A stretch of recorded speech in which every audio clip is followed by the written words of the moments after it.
সবাইকে বলো শুভ রথযাত্রা। শুভ রথযাত্রা। কি শুভ রথযাত্রা। হ্যাঁ।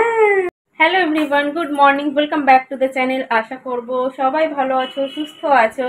আজকে রথযাত্রা, তোমাদের সবাইকে শুভ রথযাত্রার শুভেচ্ছা। এখন সকাল। তুমি রথ টানবে? কালকে বৃষ্টির মধ্যে রাত্রিবেলা গিয়ে রথ কিনে আনা হয়েছে। এখন সকাল 10টা বাজছে, সকালবেলা 10টা বাজেনি, এখনো 9:45 মতো বাজে।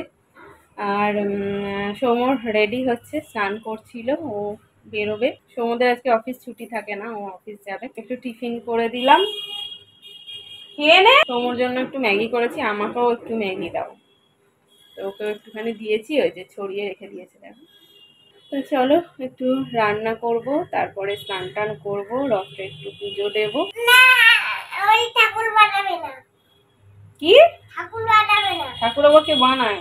আর বাইরে বড় রথ সাজানো হচ্ছে। আমাদের যে পাশে মন্দির আছে হরিসভা, তো ওখানে বড় করে পুজো হয় জগন্নাথ দেবের। আর বিশাল বড় রথ টানা হয় বিকেলে, সেটার জন্যই দেখলাম কাল রাত থেকে সাজাচ্ছে, এখনো সাজাচ্ছে, পরে তোমাদেরকে দেখাবো।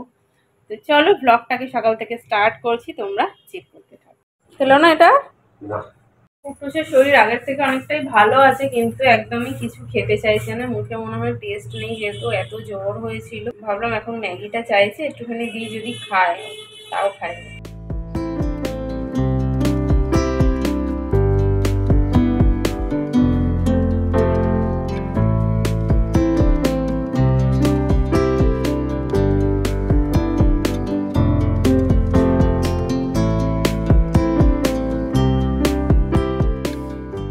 টাটা করো বাবাইকে।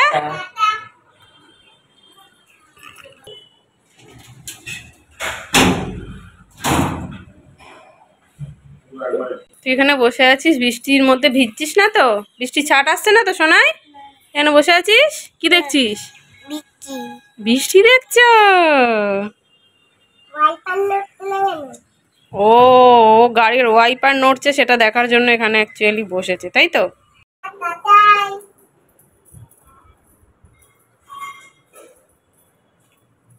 ফোন নিতে ভুলে গেছিল। হ্যাঁ, 10:30 বাজে, সৌম বেরিয়ে গেল, আর আমি দেখো স্নান করে নিয়েছি যাতে পুজোটা দিয়ে নিতে পারি। তো স্নান করে পুজো দিয়ে নিলাম। এখন বেলা 11টা বাজে, আমি ওদিকে রান্না বসিয়েছি। কুট্টুসকে এখানে দেখো আম টুকরো করে কেটে দিয়ে গেছিলাম। এইভাবে কেটে দিলে ও একা একাই চামচে করে খেয়ে নেয়, কিন্তু আজকে দেখলাম খায়নি। যেটা যেটা ও খেতে ভালোবাসে এখন সেটাও খেতে চাইছে না। দেখো জোর করে গুলিয়ে ভালিয়ে একটু খাইয়ে দিচ্ছি। কুট্টুসকে 1:15 খাওয়াতে বসেছি, এখন 2টো বাজতে গেল, তাও পুরো ভাত খায়নি। মাছ ভাজা ডাল দিয়ে ভাত দিয়েছিলাম। কুট্টুসের লাঞ্চ হয়ে গেছে, চলো এবার আমি লাঞ্চ করব। আর কুট্টুসের জন্য মাছ ভাজছিলাম, দেখো তেল ছিটে এখানটাতে ফোসকা পড়ে গেছে, প্রচন্ড জ্বালা করছে, ব্যথা করছে। এক হাতে করে কুট্টুসকে আজকে স্নান করালাম, তার মধ্যে দুষ্টুমি করছে, বায়না করছে। ও স্কুলে 2 ঘন্টা থাকলে মানে ওর মুডটাও ভালো থাকে, আর ঘ্যান ঘ্যানটাও সেইভাবে করে না, আমারও ঘরে কাজকর্ম হয়ে যায়। আর যেদিন যেদিন ওর স্কুল ছুটি থাকে, ব্যাস ঘরে থাকলেই শুধু ঘ্যান ঘ্যান ঘ্যান ঘ্যান, এটা দাও ওটা দাও সেটা দাও, বায়না। এখন বিকেল 4:45 বাজছে, কুট্টুস ঘুমোচ্ছে, এখনো ওঠেনি, ওই 3:30 নাগাদ ঘুমিয়েছে। আমিও একটু শুয়েছিলাম, তারপর উঠে রেডি হলাম। আমাদের পাড়ার যে রথটা বেরোয় সেটা ওই 4:30 নাগাদই বেরোয়। ভাবলাম যে রথটা বেরোবে, একটুখানি নিচে গিয়ে টেনে আসবো, কিন্তু কুট্টুস এখনো ওঠেনি, তাই ওয়েট করছি, দেখি কুট্টুস ওঠে নাকি। যদি না ওঠে তাহলে যখন বেরোবে আমি একবার দৌড়ে গিয়ে একটুখানি দড়িটা টেনেই চলে আসবো, দরজা টরজা বন্ধ করে দিয়ে 5 মিনিটের জন্য নিচে যাব। আর যদি উঠে পড়ে তো ভালোই, ওকে নিয়ে নিচে যাব। তো প্রত্যেকবার 4টে থেকে 4:30টার মধ্যেই রথ বেরিয়ে যায়, এবারে দেখছি এখনো বেরোয়নি। আমি জানালা দিয়ে বারবার দেখছি। শোনাই, রথ টানবি না? শোনাই, রথ টানবি না? যে রথ বেরোবে এখন, যাবি না নিচে? কি রে? কুট্টুস ঘুম থেকে উঠে পড়েছে, এবার আমরা নিচে যাব। যাবি? যাবি না? তাহলে তুই শো, আমি ঘুরে আসি। যাবি না? ওটা পেছন দিকে তো, সামনের দিকে ঘোরাতে হবে। ধরে নিয়ে আয়, মাথাটা ধর। হ্যাঁ, নিয়ে বের কর। ওই যে পড়ে যাবে।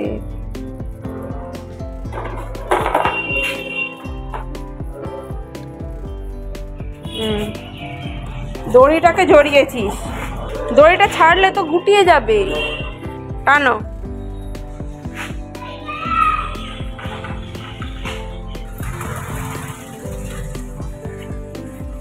ওইদিকে জল আছে, এদিকটা নিয়ে আয়, শুকনোর দিকটা নিয়ে আয়। এত দূরে চলে আসো। এই যে কত বড় রথ। হ্যাঁ আসো, দেখতে পেয়েছো? এখন আর ঠাকুর তোলেনি।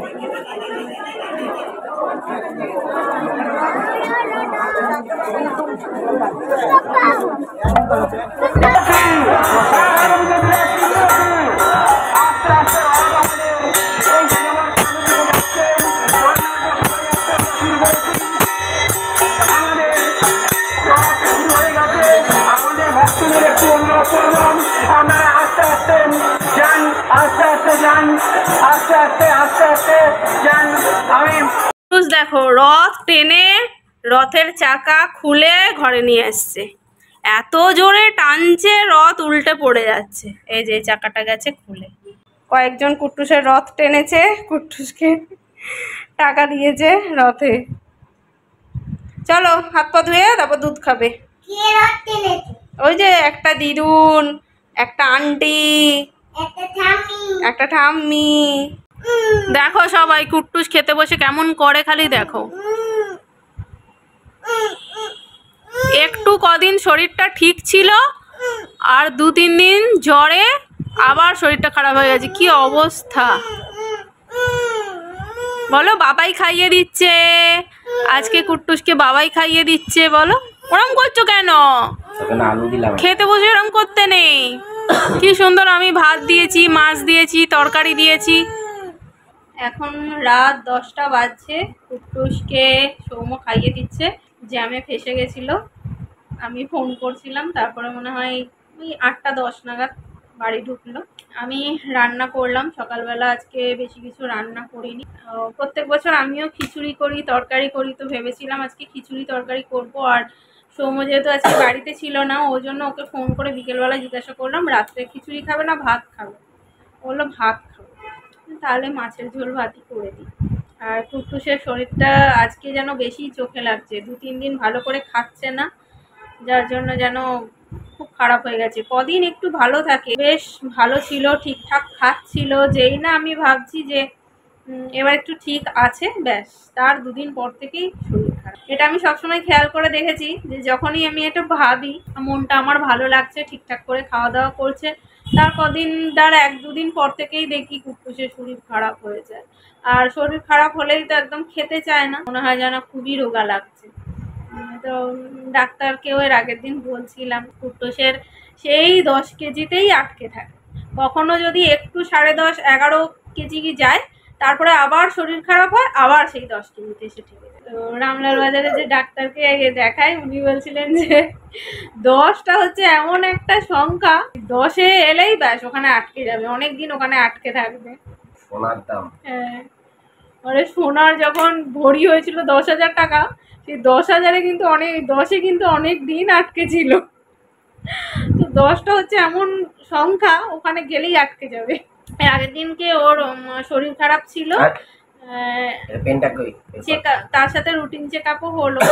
তো উনি বললেন যে এমনি ঠিক আছে সব, ওই 11 কেজি মতন হয়েছে ওয়েট।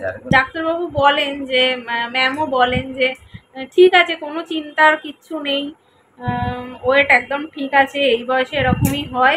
তবু যখন ওই খেতে চায় না, খাওয়া নিয়ে ঝামেলা করে, এরকম শরীরটাও এরকম লাগে, তখন আমার মনটা খুব খারাপ লাগে।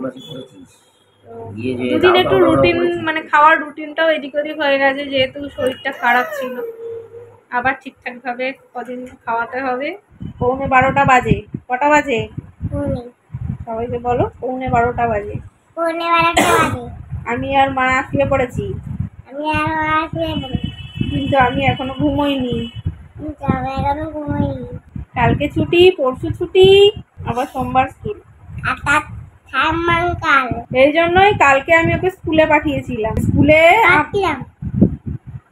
আগেই বলে দিল কাঁদছিলাম। আমি বললাম যে ঠিক আছে চল আজকে আমি দিতে যাচ্ছি। অর্ধেক রাস্তা গেছি, গিয়ে সেই রাস্তার মাঝখানে চিৎকার শুরু করেছে অনেকে স্কুলে যাবে না। নিয়ে গেলাম, কত বোঝালাম, এই সেই বললাম, গিয়ে সেই স্কুলের গেটের সামনে গিয়ে দুষ্টুমি করছে। আমি ওকে স্কুলে দিয়ে কিছুক্ষণ বাইরে দাঁড়িয়েছিলাম, যদি একদমই কান্না না থামে তাহলে নিয়ে চলে আসবো।